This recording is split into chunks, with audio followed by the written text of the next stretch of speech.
কানাই পাৰ কৰা হে কানাই বেলি পৰি বৰপেটাৰ নাও খেলৰ গীত পাহৰণিৰ গৰ্ভত হেৰাই যোৱা লোকসংগীতক পুনৰ উজ্জীৱিত কৰাৰ প্ৰয়াস লোকশিল্পী নকুল দাসৰ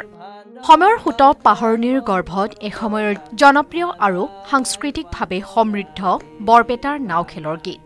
পূৰ্বে নাও খেলৰ গীতেৰে জীপাল হৈ থকা বৰপেটাত এতিয়া শুনিবলৈ পোৱা নাযায় তাহানিৰ সেই নাও খেলৰ গীতবোৰ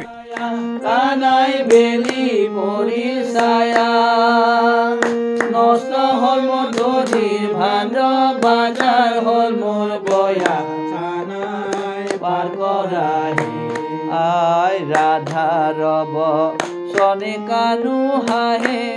সময়ৰ সুতত হেৰাই যাবলৈ উপক্ৰম হোৱা এই অনন্য লোকসংগীতৰ পৰম্পৰাক জীয়াই ৰাখিবলৈ অক্লান্ত প্ৰয়াস চলাইছে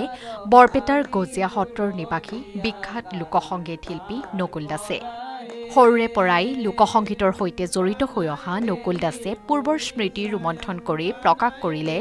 কিদৰে কিছু বছৰৰ আগলৈকে বৰপেটাৰ প্ৰায় প্ৰতিখন ঘৰতে আছিল নাও আছিল বৰপেটীয়া লোকৰ আভিজাত্যৰ প্ৰতীক বৰপেটীয়া লোকৰ এই নাওসমূহ ব্যৱসায় বাণিজ্যৰ লগতে চিকাৰ আৰু যাতায়াতকে ধৰি বিভিন্ন কাম কাজত ব্যৱহাৰ কৰা হৈছিল দৈনন্দিন ব্যৱহাৰ তথা বিভিন্ন সময়ত বহুকেইখন নাও একেলগে আগবঢ়াইছিল আৰু সেই সময়ত নাও চলোৱাৰ শ্ৰম লাঘৱ কৰাৰ লগতে মনোৰঞ্জনৰ বাবে নাও খেলৰ গীতসমূহ গোৱা হৈছিল এই গীতসমূহ মূলতঃ শ্ৰীকৃষ্ণ কেন্দ্ৰিক আছিল আৰু এই গীতৰ জৰিয়তে শ্ৰীকৃষ্ণৰ গুণানুকীৰ্তন কৰা দেখা গৈছিল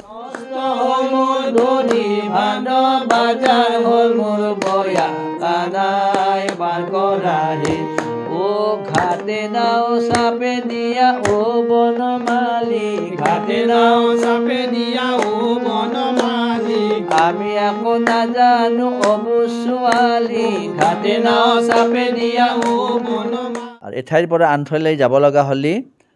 নাওহে ব্যৱহাৰ কৰিছিল নাৱেদি চিকাৰ কৰিছিল নাৱেদি বেপাৰ বাণিজ্য কৰিছিল আৰু আমাৰ বৰপেটা অঞ্চলত বিশেষ কৰি তিনি প্ৰকাৰৰ নাও দেখা যায় দেখিছিলোঁ আমিও সেই মই দেখিছিলোঁ এখন নাও হ'ল বৰ নাও সেইখন নাৱত প্ৰায় 4-500 মন মানে মাল বস্তু কঢ়িয়াব পাৰে আৰু এঠাইৰ পৰা আন ঠাইলৈ যাৰ কাৰণে সৰু নাৱেদি ব্যৱহাৰ কৰিছিল আৰু এতিয়া আমাৰ যিহেতুকে বৰপেটাৰ মানুহৰ বেপাৰ বাণিজ্য পূৰ্ব বংগৰ লগতে মানে আছিল মানে নাৱেদি গৈছিল তেতিয়া কেইবাখনো নাও লগ হৈ যায় গীত লগাই দিয়ে গীতখিনি লগাই দিয়ে তাৰমানে কি শ্ৰমৰ লাঘৱ হোৱাৰ কাৰণে যাতে ভাগৰ নালাগে গীত গালে ভাগৰ নালাগে তেনেকৈ গীতৰ মনোৰঞ্জন উৎসাহ তাৰ মনটো সজাগ সচেতন হৈ থাকে মনটো আনন্দত থাকে তেতিয়া গীত লগাই দিয়ে লোকসংগীতৰ পৰম্পৰাক জীয়াই ৰাখিবলৈ লোকশিল্পী নকুল দাসে ইতিমধ্যে প্ৰায় 1000তকৈ অধিক লোকক নাও খেলকে ধৰি বিভিন্ন লোকসংগীতৰ প্ৰশিক্ষণ প্ৰদান কৰি আহিছে তেওঁৰ এই অৱদানৰ বাবে চৰকাৰ বিভিন্ন দল সংগঠন আদিৰ পৰা তেওঁ বহুতো সন্মান আৰু পুৰস্কাৰ লাভ কৰিবলৈ সক্ষম হৈছে লোক সংস্কৃতিৰ পুনৰুদ্ধাৰ আৰু লোকসংগীতক জীয়াই ৰখাৰ বাবে নকুল দাসে চলাই থকা এই প্ৰয়াস নিশ্চয়কৈ অতিকে আদৰণীয় আৰু প্ৰশংসনীয় পদক্ষেপ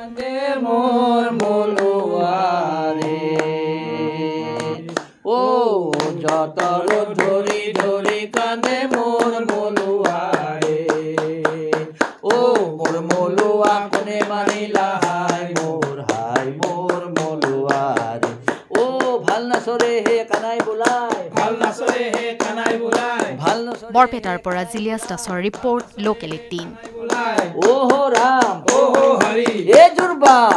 হাই বেছ